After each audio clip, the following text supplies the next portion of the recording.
This is the Sierra Maestra on Cuba's southern coast. These are the jungle fighters, the rebels of Sierra Maestra. At first, he charmed us. It's hard to believe now, more than 50 years after the fact. With Fidel Castro here, our former clerks, technicians, students, town people, and the simple campesinos. Up in the hills with his rebels, Fidel Castro looked and sounded like a freedom fighter, a romantic hero. There are thousands of men who would gladly join us. Not the boogeyman he became to so many. We gladly suffer cold and rain and the hardship of life in the mountains. This is only the beginning. The last battle will be fought in the capital. You can be sure. But there was no battle. On New Year's Day, 1959, Cuban dictator General Fulgencio Batista, the bloated, corrupt embodiment of Cuba's problems, fled the country. Fidel Castro was born in 1926, one of 5 children. His family was prosperous and owned this sugar plantation in eastern Cuba. Educated by the Jesuits, he became a lawyer. The poverty Castro saw around him, the inequality, turned him into a revolutionary. Fidel Castro, at the age of 32, you now have in your hands a great deal of power and a great deal of responsibility. A month after taking power, interviewed on CBS by Edward R. Murrow, Castro said exactly what Americans wanted to hear. Tell me, Fidel Castro, are you concerned at all about the communist influence in Cuba? Oh, I am not worried because really there is not threat about communism here in Cuba. It's still not clear whether he changed or whether he lied. But when Castro began executing opponents, when Castro started nationalizing industries and appropriating U.S. property in Cuba, it didn't matter.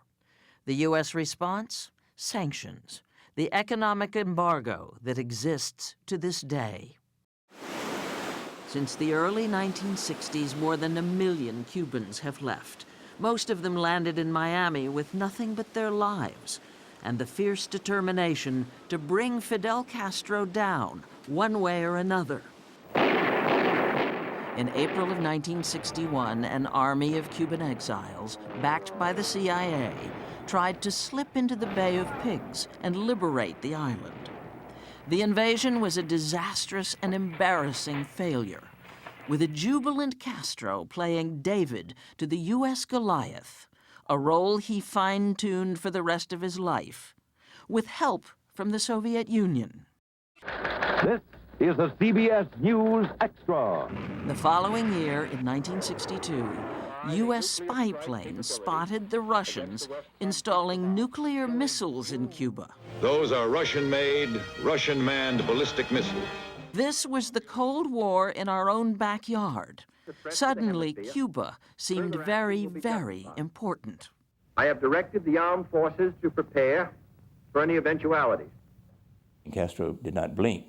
It appealed to him to play this role, that he would harbor these missiles that could threaten the great imperial, that he could do this.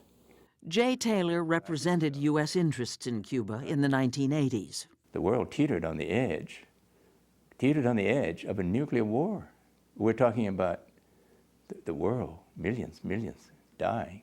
It shall be the policy of this nation to regard any nuclear missile launched from Cuba against any nation in the Western Hemisphere as an attack by the Soviet Union on the United States, requiring a full retaliatory response upon the Soviet Union. For a couple of terrifying weeks, President John F. Kennedy and Soviet leader Nikita Khrushchev played chicken until Khrushchev backed down and the missiles were removed. But that wasn't the end of Soviet involvement in Cuba. The Russians pumped something like $5 billion a year into the Cuban economy, propping it up, while the United States kept tightening the screws, toughening its sanctions, with the expectation that one day Castro would fall. The CIA repeatedly plotted to kill him. But still he hung on, jailing dissidents, neutralizing political rivals, La confirmación plena. Speaking for hours on end before vast crowds bust in to hear him. Which brings us to 1980. The Mariel boat lift that year was a huge repudiation of Castro's claim that Cubans were happy and content.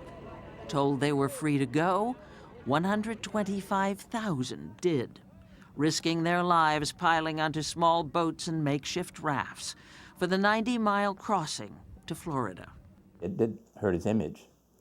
But in the end, the fact that the United States then had to stop this flow, having said we would not turn our backs on them, suddenly we did, and we said turn them back and stop the boats. That Castro then, I think, felt that he had emerged still, even from that, politically the victor.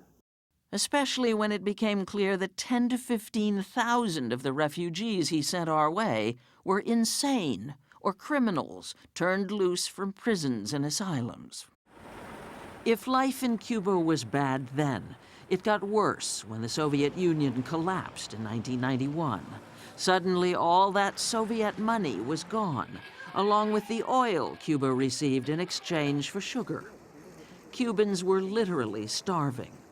Anti-Castro interests in the United States thought surely the end was in sight. But in 1993, Fidel Castro, the crafty survivor, did something startling to prop up the Cuban economy. He legalized the US dollar, which meant that if your relatives in Miami sent you money, you could afford to eat. Today, those payments bring in $3 billion a year. Castro also invited foreign investment. Suddenly, Cuba looked like one big construction site.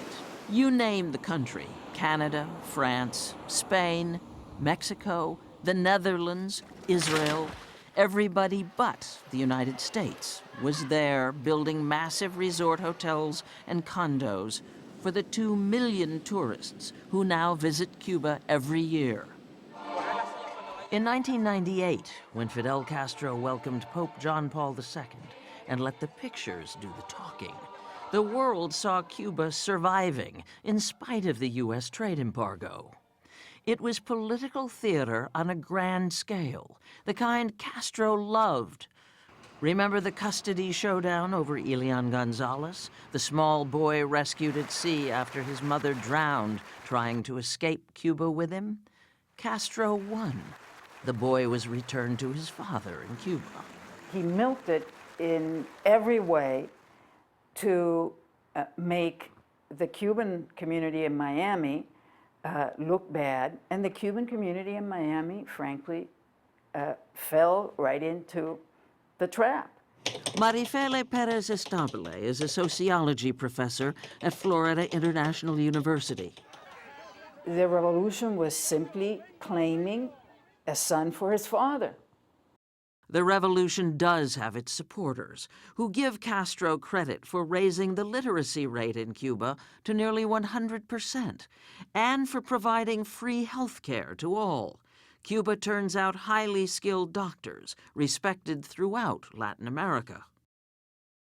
In February 2008, after a long illness, Fidel Castro officially transferred Cuba's presidency to his younger brother, Raul. Today, the United States of America is changing its relationship with the people of Cuba. It was Raul who agreed in 2014 to a restoration of diplomatic relations with the United States. It was Raul who welcomed President Obama to Cuba in March of this year. Less than a month later, a frail, faded Fidel Castro appeared at a Communist Party Congress. Pronto deberé cumplir 90 años.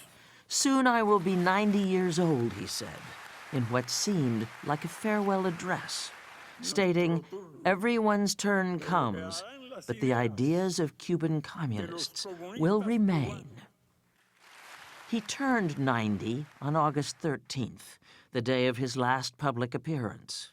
But even in death, he remains a boogeyman to some. Castro will always be remembered as the Cuban, Latin American revolutionary who stood up to the United States and won. Won in terms of his health brought him down, not anything that the United States ever did. The man the United States tried so hard to topple tormented 11 American presidents and died on his own terms.